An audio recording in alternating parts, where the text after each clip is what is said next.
The marble floor was cold. Michelle could feel it through her thin dress as she stood there, 8 months pregnant, one hand under her belly. "Kneel down, right now." The words came from Sharon King. She stood at the top of the staircase in a deep red gown, one finger pointed straight at the floor. Her voice did not shake. It never did. Michelle looked around the grand foyer. The chandelier glowed above her. The staff stood frozen against the walls, eyes down, pretending not to see. Nobody moved. Nobody spoke for her. "You heard me," Sharon said. "On your knees, in front of everyone. Or you can pack your bags and leave this house tonight." Michelle's eyes filled with tears. Her legs felt weak. The baby kicked, as if it could feel her fear. And then the front door opened. Cold air rushed in. Every head turned. Andrew King stepped inside, still in his gray suit, his briefcase in one hand. He was the CEO of the family company. He was Sharon's son. He was Michelle's husband. He saw his pregnant wife standing there, crying. He saw his mother pointing at the floor, and his face went pale. But before we find out what Andrew did next, we have to go back. Because to understand this moment, you need to know how a kind, gentle woman ended up crying on a cold marble floor while a whole family watched and did nothing. Let's go back 3 months. Michelle grew up in a small town in Ohio. Her father fixed cars. Her mother worked at a diner. They didn't have much money, but they had love, and they raised her to be honest and warm. Michelle became a nurse. She worked long night shifts at a hospital. She held the hands of scared patients. She stayed late when nobody asked her to. People trusted her. People liked her. She had that kind of face, the kind that made strangers feel safe. That's how she met Andrew. He came into the hospital one night after a bad car accident. He was frightened and hurting. Michelle was the nurse who stayed by his side. She talked to him softly. She made him laugh, even through the pain. He never forgot her. He came back weeks later, healthy, holding flowers. And slowly, quietly, the two of them fell in love. Andrew wasn't like the rich men she had imagined. He was gentle. He listened. He made her feel like she mattered. When he asked her to marry him, she cried and said yes. She thought she was marrying a good man. And she was. What she didn't understand was that she was also marrying his family. The Kings lived in a huge house outside the city. White columns, green lawns, a gate at the end of the driveway. Michelle had never seen anything like it. The first time she walked through those big doors, she felt small. But she smiled anyway. She wanted so badly to be liked. She wanted to belong. Sharon King was waiting for her in the sitting room. She looked Michelle up and down. Slowly, from her simple dress to her plain shoes. And then she smiled a smile that did not reach her eyes. "So," Sharon said, "you're the nurse." The way she said the word nurse felt like a slap. From that first day, Sharon made things clear. Michelle was not welcome. Not really. To Sharon, Michelle was a poor girl who had trapped her wealthy son. A gold digger. Someone who got pregnant on purpose to lock him down. None of it was true. But Sharon had decided it was. And once Sharon decided something, nothing could change her mind. Andrew traveled a lot for work. He was gone for days at a time, flying to meetings, closing deals.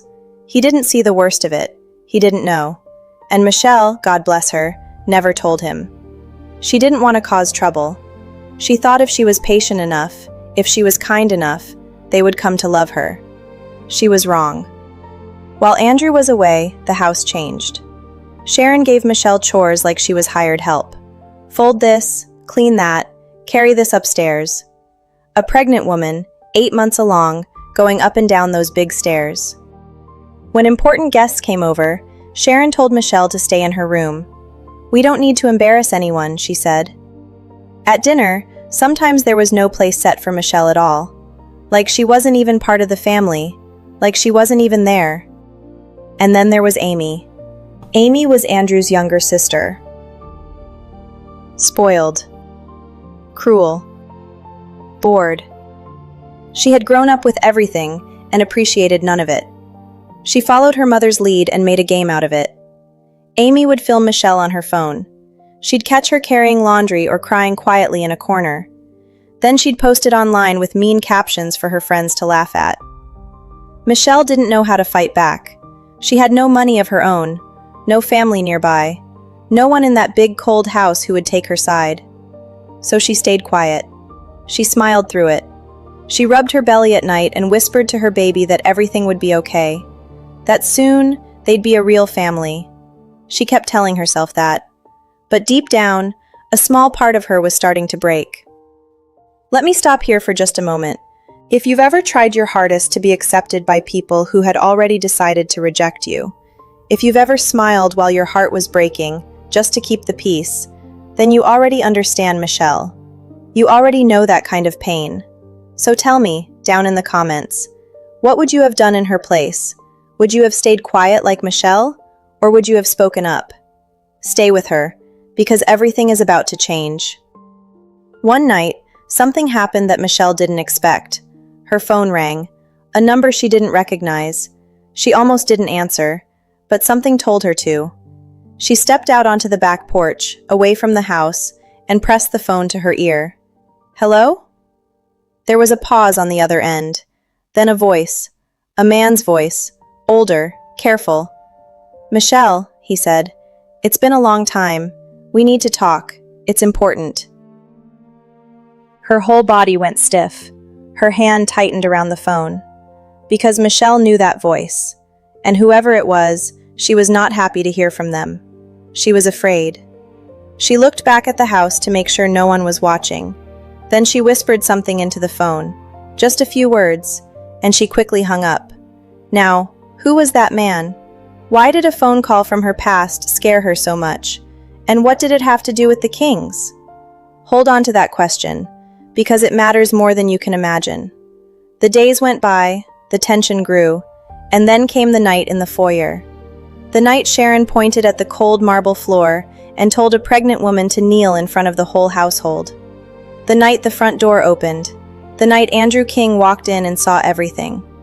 Michelle looked at her husband with tears in her eyes. Finally, she thought, finally he's home. Finally someone will stop this. Andrew opened his mouth to speak, but what he said next was not what anyone in that room expected. Not Sharon, not Amy, and least of all Michelle. Because instead of defending his wife, Andrew said something that made Michelle's heart stop cold. Andrew King stood in the doorway. His briefcase slipped from his hand and hit the floor with a soft thud. Michelle looked at him. Her eyes begged him. Please, say something. Stop this. And Andrew did speak, but not to Sharon. He looked at his wife, and in a tired, flat voice he said, Michelle, what did you do this time? The words hit her harder than any slap ever could. This time, as if she were always the problem, as if she had done something wrong, as if all of this was somehow her fault. Michelle's mouth opened, but no sound came out. She felt the room spin. The one person who was supposed to be on her side had just looked at her like she was a stranger, like she was guilty. Sharon smiled. Oh, she loved this. She folded her arms and watched. You see, Andrew? Sharon said sweetly. I try to talk to her, and this is what happens. She makes a scene. In front of the staff, in her condition. She shook her head slowly. I'm only trying to teach her how a king is supposed to behave. Andrew rubbed his forehead. He looked exhausted. He'd been on a plane for 11 hours. He'd closed a hard deal. He was running on no sleep, and he came home to yelling.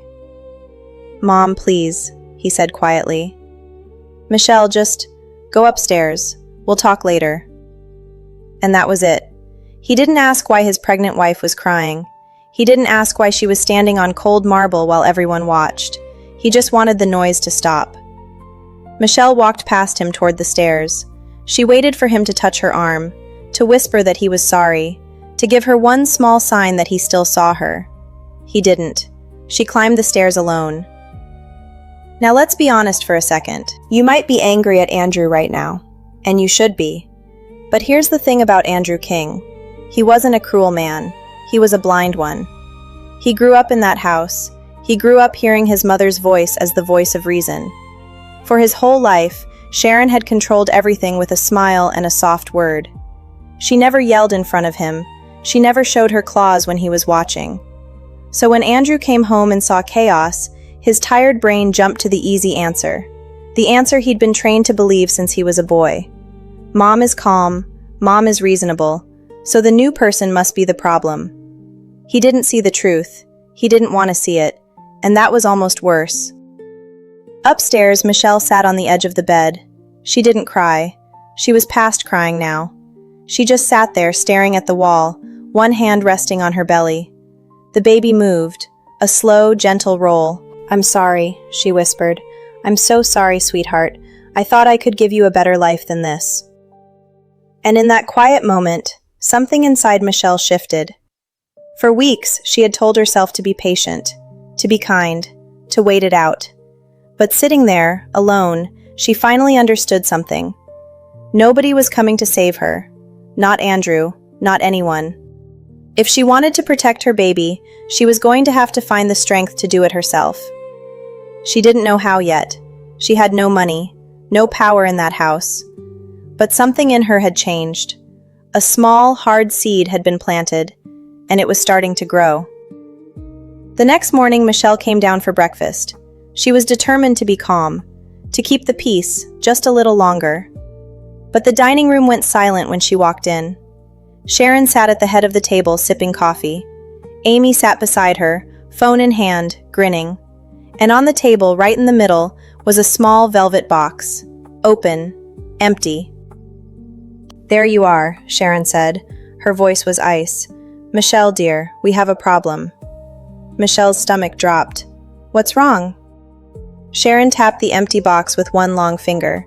"My mother's diamond necklace. It's been in this family for 60 years. It's worth more than your whole town." She paused. "And it's gone." Michelle's face went white. I don't understand." "Don't you?" Amy said. She turned her phone around. On the screen was a photo. A blurry image of a figure near Sharon's bedroom door, late at night. The figure had dark hair, like Michelle's. "That's not me," Michelle said quickly. Her heart was pounding. "I would never. I've never even been in your room." "The camera says otherwise," Sharon said. Michelle looked closer at the photo. It was dark, grainy. You couldn't really see the face at all. It could have been anyone. It could have been Amy herself. And that's when a cold thought crept into Michelle's mind. They planned this. This wasn't an accident. This was a setup. They wanted a reason. A real, serious reason to throw her out for good. And a stolen family treasure? That was perfect.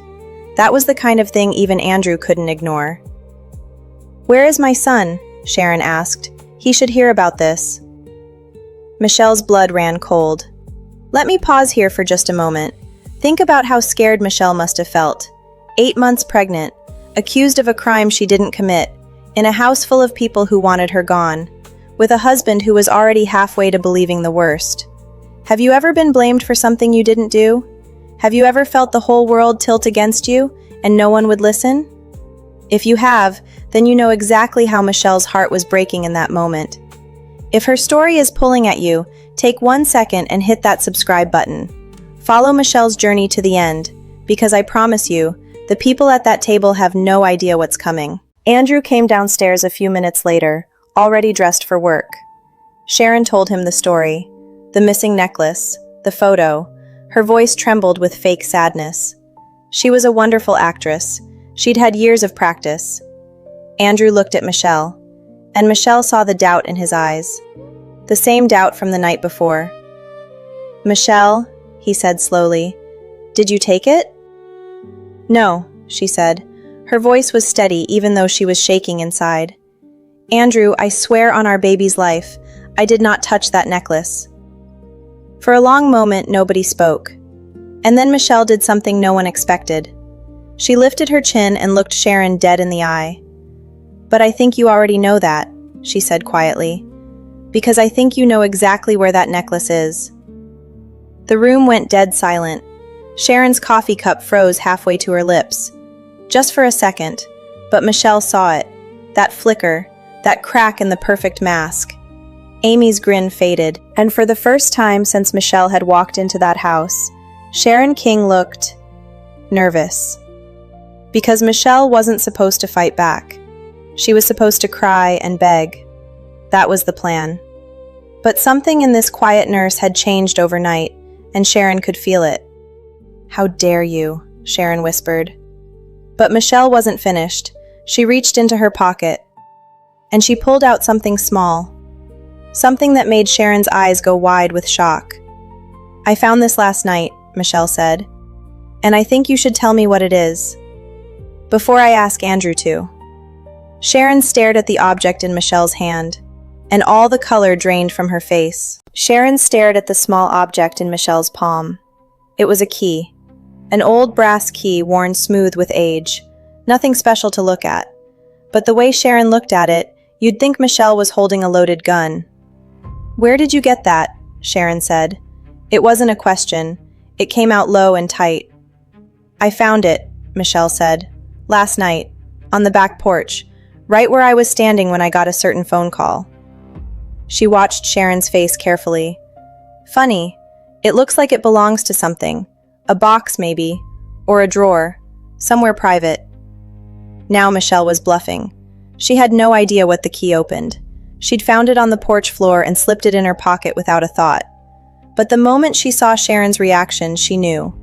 That little key meant something. Something big. And a scared person tells you more than a calm one ever will. "Give it to me," Sharon said, holding out her hand. "It's mine." "Is it?" Michelle said softly. "Then tell me what it opens." Silence. Amy looked back and forth between them, confused. Even she didn't know what was going on. And Andrew, standing by the door, frowned. "Mom? What's she talking about?" Sharon's mask snapped back into place so fast it was frightening. She laughed, a light, easy laugh. "Oh, for heaven's sake, it's an old key to the garden shed. She's trying to distract us from the fact that she stole my necklace." She turned to her son. "Andrew, this is exactly what I mean. She's clever. She twists things." And just like that, the moment passed. Andrew's face closed up again. He looked at his watch. "I don't have time for this. I have a board meeting." He grabbed his coat. "Michelle, we'll talk tonight. Mom, don't do anything until I'm home." And he left. He just left. The front door closed behind him, and Michelle felt her one small piece of hope walk out the door with him. The moment Andrew's car pulled away, Sharon dropped the act. She walked up close to Michelle. So close Michelle could smell her expensive perfume. "Listen to me, you little nobody," Sharon whispered. "I don't know what game you think you're playing, but you will lose. You have no money, no family, no friends. You have nothing. And nobody in this world would believe your word over mine." Michelle held her ground, but inside, she was shaking. "Give me the key," Sharon said, "or I promise you, by the end of this week, you will be out on the street with nothing but the clothes on your back. And that baby? That baby will grow up knowing its mother is a thief." Michelle's hand closed around the key, tight. "No," she said. Sharon's eyes flashed, and for a second, Michelle thought the older woman might actually strike her. But instead, Sharon smiled, a slow, cruel smile. "Have it your way," she said, and she walked away. That night, Michelle couldn't sleep. She lay in bed, the key hidden under her pillow, and she stared at the ceiling. Her mind raced. What did that key open? Why was Sharon so afraid of it? And who was the man on the phone, the one who'd frightened her so badly? Because here's what the Kings didn't know. That phone call 3 nights ago wasn't from Michelle's dark past, the way you might think. It was something else entirely, something that connected to that very house, to that very family. But Michelle wasn't ready to think about that yet.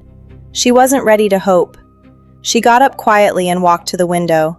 She looked out over the dark grounds, the garden, the pool, the little building at the edge of the property, the shed.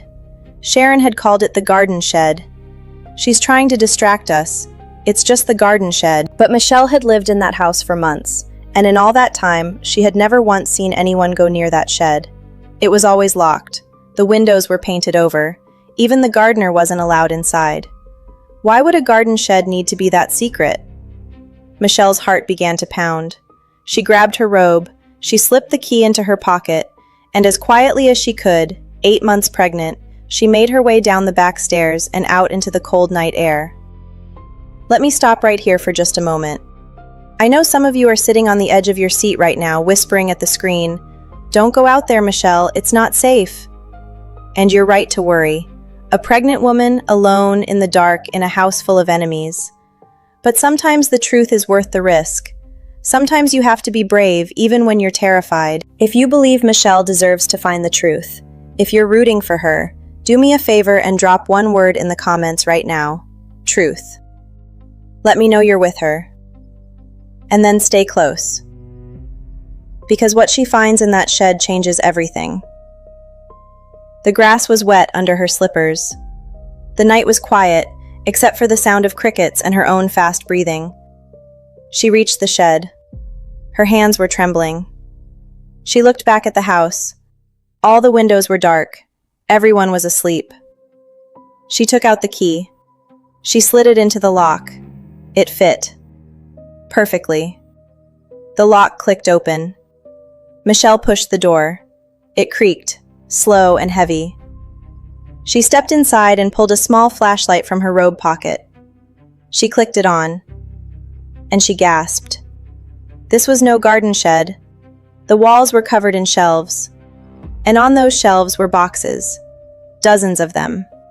Files, folders, papers stacked high, and in the corner, a large metal safe. This was an office, a hidden office, a place where secrets were kept. Michelle moved closer, her flashlight shaking. She opened one of the boxes. Inside were papers, bank statements, numbers, lots of numbers. She didn't understand all of it, but she understood enough to know one thing. This was money, a lot of money, moving in and out, hidden, quiet. And then she saw a name on one of the papers that made her freeze. It wasn't Sharon's name. It wasn't Andrew's name. It was a name Michelle knew. It was a name from her own past. Her hands went numb. The flashlight nearly slipped from her fingers. Because suddenly, that phone call made sense. Suddenly, being in this house, this exact house, made a terrible, impossible kind of sense. This can't be real, she thought. This can't be happening. She grabbed the paper. She had to keep it. She had to show someone. She had to... The light snapped on. The whole shed lit up bright. Michelle spun around, her heart in her throat. Sharon King stood in the doorway. She wasn't yelling. She wasn't angry. That was the scariest part. She was calm. Perfectly, terribly calm. "I was wondering how long it would take you," Sharon said softly. "You know, you really are smarter than you look." Michelle backed away, clutching the paper to her chest. Sharon stepped inside and closed the door behind her. The click of the latch sounded very loud in the small room. "Now," Sharon said, her eyes cold as winter, "we're going to have a real talk, you and I. Just the two of us. No Andrew, no cameras." She held out her hand. "Give me that paper, Michelle, and then I'm going to tell you exactly who you really are. Because I don't think you even know yet, do you?" Michelle's blood turned to ice. Michelle stood frozen in the little shed, the paper pressed to her chest. Sharon King watched her with those cold, calm eyes. "You don't even know, do you?" Sharon said again. "You poor thing, you really don't know." "Know what?" Michelle whispered. Sharon walked slowly to the metal safe in the corner. She ran one finger along the top of it like she was petting a cat. "Sit down, Michelle, before you fall down. In your condition, we wouldn't want that." Michelle didn't move. She wasn't going to let Sharon control her, not anymore. Sharon sighed, like a teacher dealing with a stubborn child. "Fine, stand, but listen closely, because I'm only going to say this once." She turned around, and she told Michelle a story. 30 years ago, Sharon began, this family had nothing. Do you believe that? Look at this house now. But back then, my husband and I were drowning. Debt everywhere. We were about to lose it all. Michelle listened. She didn't know where this was going, but she couldn't stop listening. "And then a man saved us," Sharon said. "A kind man, a good man. He was my husband's business partner. He put his own money into the company when nobody else would. He believed in us." Her voice grew hard. "His name was Raymond Lopez." Michelle's breath caught, because that was the name on the paper in her hand. Raymond Lopez. And Raymond Lopez was her father. Not the man who fixed cars in Ohio. That was the man who raised her. The man she loved. But Michelle had always known she was adopted. She'd known since she was little. Her real father, her birth father, was a man she never got to meet. A man who died when she was just a baby. His name was Raymond Lopez. "You see it now," Sharon said, watching Michelle's face. "I can tell. You see it." "My father," Michelle breathed. "You knew my father?" "Knew him?" Sharon laughed, but there was no joy in it. "Michelle, this company was half his. He owned half of everything you see.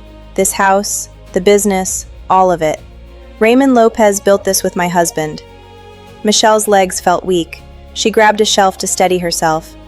"But he died," Sharon went on. "So young, so sudden. A car accident, they said." She paused. "And he left behind a baby girl. A little girl who was sent away to be adopted because her mother had died too, and there was no one left to take her." Michelle's eyes filled with tears. "Me. You," Sharon said softly.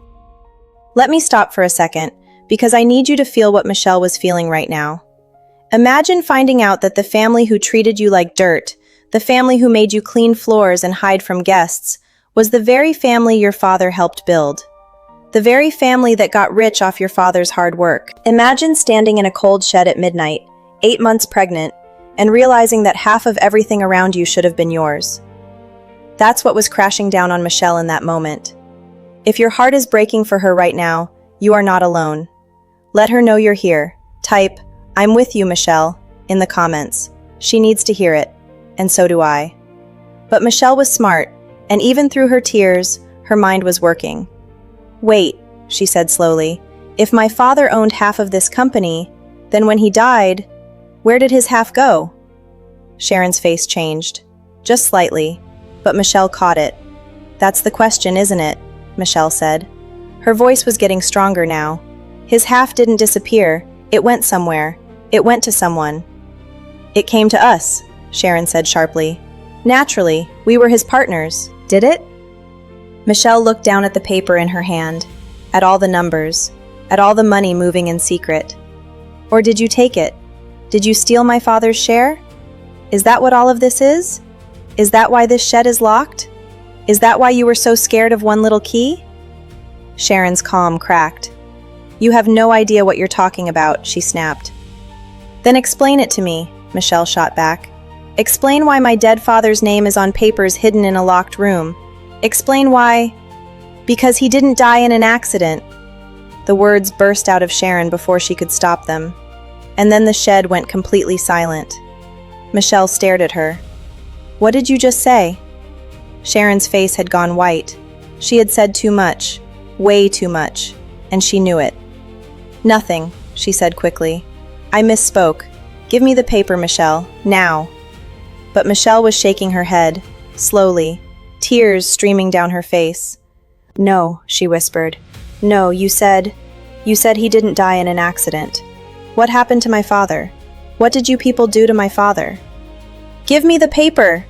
Sharon lunged forward and grabbed for it. Michelle pulled back, but Sharon caught the corner.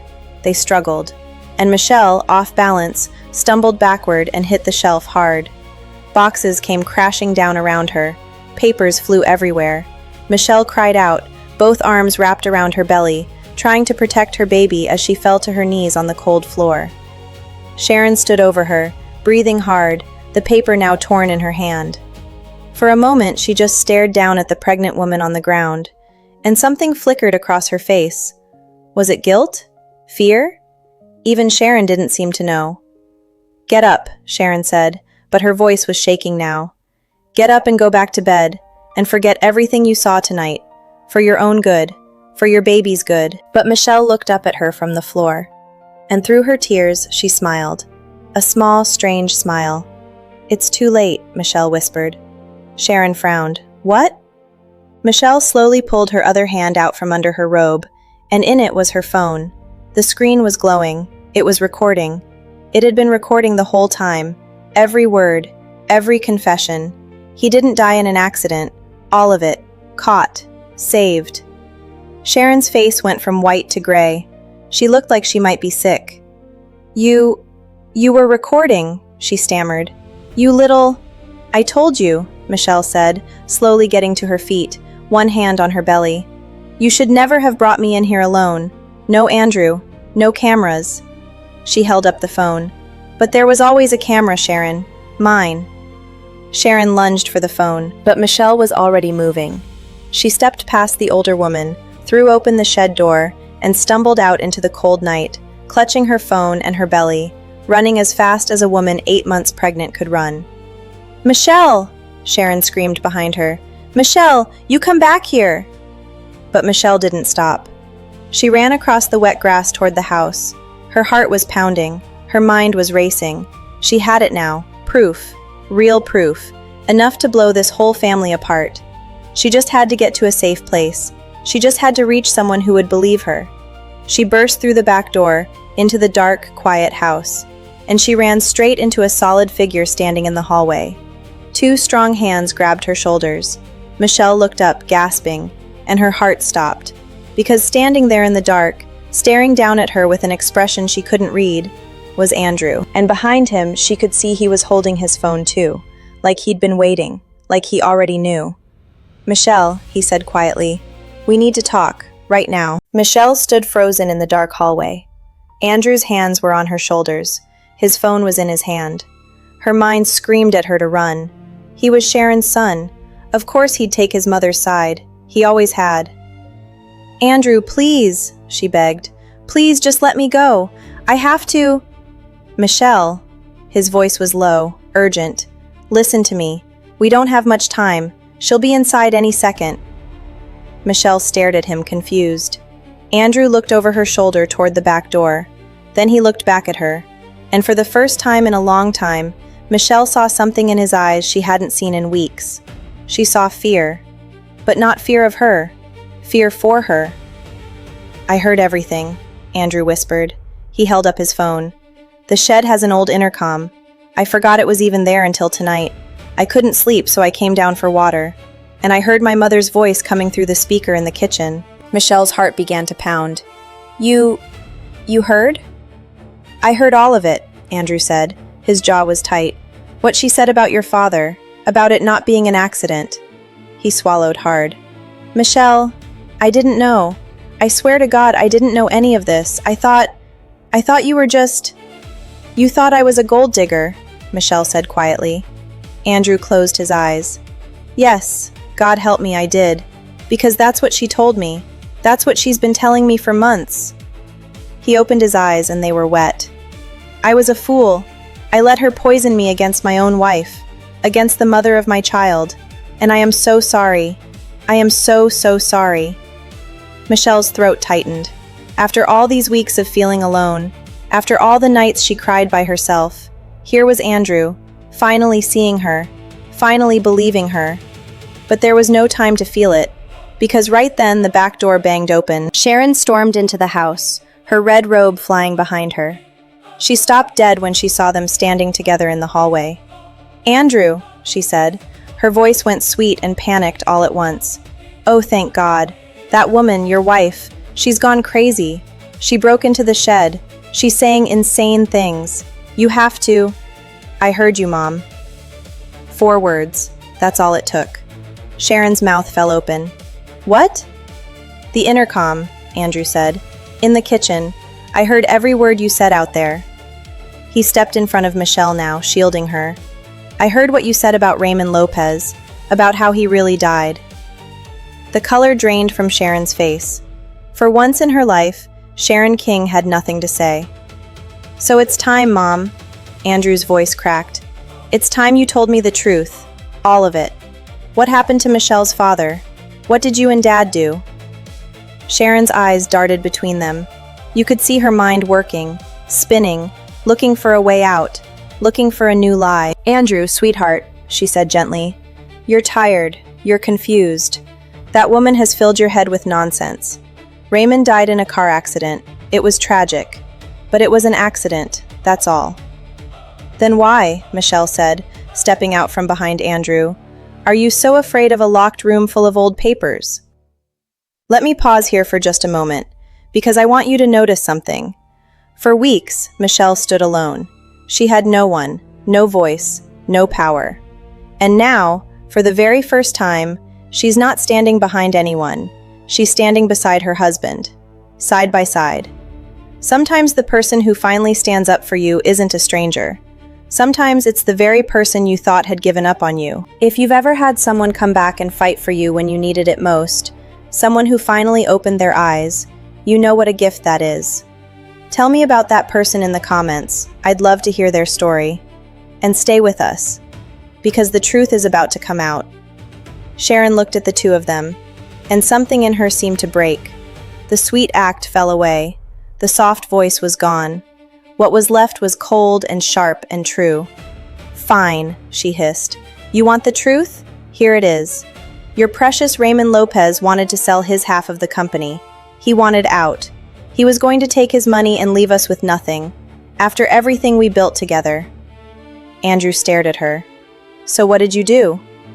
"Your father and I offered to buy him out," Sharon said. "Cheap. Very cheap. But Raymond wasn't stupid. He said no. He said he'd rather sell to a stranger than let us cheat him." Her lip curled. "So we couldn't let him sell at all, could we?" Michelle felt sick. "What did you do to my father?" Sharon was quiet for a long moment. "There was an argument," she finally said. "One night, right here in this house. It got heated. Raymond was leaving. He was walking to his car." She paused. "Your father followed him out, and there was a struggle, and Raymond, he fell. He hit his head on the driveway." The hallway was dead silent. "It was an accident," Sharon said quickly. "I swear it was. Your father never meant for him to die. But he did, and we panicked. So we put Raymond back in his car, and we drove it out to Miller's Road, and we made it look like a crash." Michelle covered her mouth with both hands. Tears poured down her face. 30 years. For 30 years, everyone believed her father died in a simple accident. And all this time, it was a lie. A terrible, buried lie. "And his share of the company?" Andrew asked, his voice barely a whisper. "We forged the papers," Sharon said. "We made it look like he sold us his half before he died. It wasn't hard. Your father knew a man who was good with documents." She lifted her chin, defiant even now. "So you see? It's all ours, legally, on paper. Nobody can prove a thing." And that's when Michelle spoke. "You're right," she said softly. "Nobody could prove a thing." She lifted her phone. "Until tonight." Sharon's eyes went wide. "Every word, Sharon," Michelle said. "The shed, and right here in this hallway, all of it, recorded, saved." For one terrible moment, nobody moved. Then Sharon King did something no one expected. She started to laugh. A low, cold laugh that sent a chill down Michelle's spine. "You foolish girl," Sharon said. "You think a phone recording is going to stop me? You think anyone will believe you?" She stepped closer. "I have money. I have lawyers. I have friends in every court in this state. That recording will vanish, and so will you." She turned to her son. "Andrew, give me your phone, and take hers. We're going to delete all of it, right now. And then we are going to forget this ever happened. Do you understand me? You are my son. Blood is blood. You will do as I say." The whole world seemed to hold its breath. Andrew looked at his mother, then at his wife, then down at the phone in his own hand. And slowly, he lifted it. Michelle's heart dropped, because she couldn't tell whose side he was really about to choose. Andrew lifted his phone. Michelle's heart dropped into her stomach. This was it, the moment she'd find out who Andrew King really was, deep down. Sharon smiled, sure of her victory. "Good boy," she said softly. "Now delete hers, and—" But Andrew didn't reach for Michelle's phone. Instead, he turned his own phone around. So both women could see the screen, and there, glowing in the dark hallway, was a phone call. Active. The timer ticking upward. Someone was on the other end. Someone had been listening the whole time. "Say hello, Mom," Andrew said quietly. "You're on the phone with the police." Sharon's smile died on her face. "I called them the second I heard you on that intercom," Andrew said. "Before I ever came to find Michelle. They've heard every word. The shed, Raymond Lopez, the forged papers, Miller's Road, all of it. Live. A voice came through the phone speaker. Calm. Official. Mrs. King, this is Detective Green. Please stay exactly where you are. Officers are already at your gate. And then, from outside, Michelle heard it. Red and blue lights, flashing across the walls, the crunch of tires on the driveway, the sound of car doors slamming. Sharon King spun in a slow circle, looking at the walls lit up in flashing color. Her mouth opened and closed. No words came out. For the first time in 30 years, the woman who controlled everything had lost control of everything. "No," she whispered. No, this isn't. You can't, Andrew, I'm your mother." "And Raymond Lopez was Michelle's father," Andrew said. His voice broke. "You took him from her. You let her grow up an orphan so you could keep his money. You looked at his pregnant daughter every single day, and you treated her like she was nothing." He stepped beside Michelle and took her hand. "That ends tonight." The front door burst open. Officers filled the foyer. The same cold marble foyer where all of this had started. The same floor where Sharon had once pointed her finger and screamed at a pregnant woman to kneel. And now it was Sharon King being read her rights. They found Andrew's father upstairs, trying to flush documents down a toilet. They found the safe in the shed. Inside it were the original papers, the real ones, Raymond Lopez's true signature, and next to it, the forgery. 30 years of hidden bank records. Everything. It was all there. Everything the police needed. As they walked Sharon toward the door in handcuffs, she stopped in front of Michelle. Her eyes were wild now, desperate. "You planned this," she hissed. "You came into this house on purpose. You knew all along, didn't you?" Michelle shook her head slowly. "No, Sharon," she said. "I didn't know.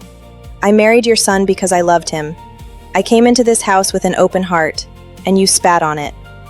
She placed a gentle hand on her belly. "You did all of this to yourself, every bit of it." And then Michelle leaned in close, so only Sharon could hear. "That phone call I got 3 nights ago? That was a lawyer, my father's old lawyer. He found me after all these years. He always suspected something was wrong. He just needed proof." Michelle's eyes were steady. "You gave it to me. All I had to do was let you talk." Sharon's face crumpled, and as they led her out into the night, into the flashing lights, the great and powerful Sharon King was, at last, the one brought to her knees. Let me pause here for just a moment, because I know some of you have been holding your breath for 6 long parts, waiting for this, waiting for that cruel woman to finally answer for what she did. If Michelle's journey touched your heart, if you cried with her, if you cheered for her, do me one small favor. Hit that like button. Leave her a kind word in the comments. Let her know she wasn't alone through any of it. It would mean the world. Now let me tell you how it all ended. The trial took almost a year. It wasn't easy. Sharon's lawyers fought hard, just like she promised. They tried to twist the recordings. They tried to say Michelle set the whole thing up for money. But the truth is a heavy thing, and it doesn't stay buried forever. The forensic experts confirmed the papers were forged. The old lawyer testified. Even Andrew testified, against his own parents. That was the hardest thing he ever did. But he did it, standing tall, holding Michelle's hand every step of the way. In the end, Sharon King and her husband were both convicted. For fraud. For covering up a death. For 30 years of lies. They would spend the rest of their lives behind bars, in a small gray cell, with none of the money and none of the power they'd killed to protect. And Amy? The spoiled sister who filmed Michelle and laughed? When the truth came out, her friends vanished overnight.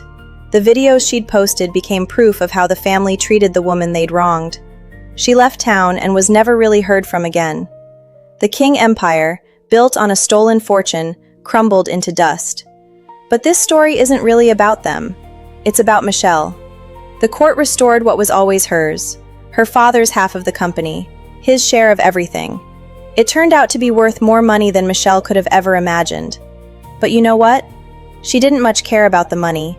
What she cared about was her father's name. She cleared it. After 30 years, the world finally knew that Raymond Lopez wasn't just a man who died in a crash on Miller's Road. He was a good man, an honest man, a man who was betrayed by the people he trusted most. Michelle held a small ceremony at his grave. She brought fresh flowers, and she brought someone else too, her daughter. Because 3 weeks after that night in the hallway, Michelle gave birth to a healthy baby girl. 10 little fingers, 10 little toes, a full head of dark hair just like her mother's. Michelle named her Grace, because that's what carried her through it all. Grace. The quiet strength to keep going when the whole world was against her. A year later, Michelle sat on the back porch of a warm little house. Not a mansion, not a cold estate with marble floors, just a real home, full of light and love. Andrew sat beside her. He'd walked away from his family's poisoned money and started over. Humble, honest, the way it should have been all along. They were rebuilding, slowly, together. Little Grace played on a blanket in the grass, giggling at the sunshine. And somewhere nearby, Rosa, the kind housekeeper who'd once slipped Michelle that first folder of courage, sat rocking in a chair, a permanent part of their little family now. Michelle looked out over the yard, at her daughter, at her husband, at the peaceful life she'd fought so hard to build. She thought about the night she was told to kneel. She thought about how alone she'd felt, how broken, and she smiled. Because she never did kneel, not really. She stood. She stood for herself, she stood for her baby, and she stood for a father she never got to meet. She leaned down and kissed little Grace on the forehead. "We're safe now, sweetheart," she whispered. "We're finally safe." And they were. And that, my friends, is where our story ends. Michelle never wanted revenge. She only wanted the truth. She only wanted respect. And in the end, she earned both. Not with cruelty, but with courage. If her story moved you tonight, thank you for staying all the way to the end. Give this video a like, leave a heart in the comments for Michelle and little Grace, and subscribe to Stories of Pain and Joy for another emotional journey next time. Until then, take care of each other, and never, ever let anyone make you kneel.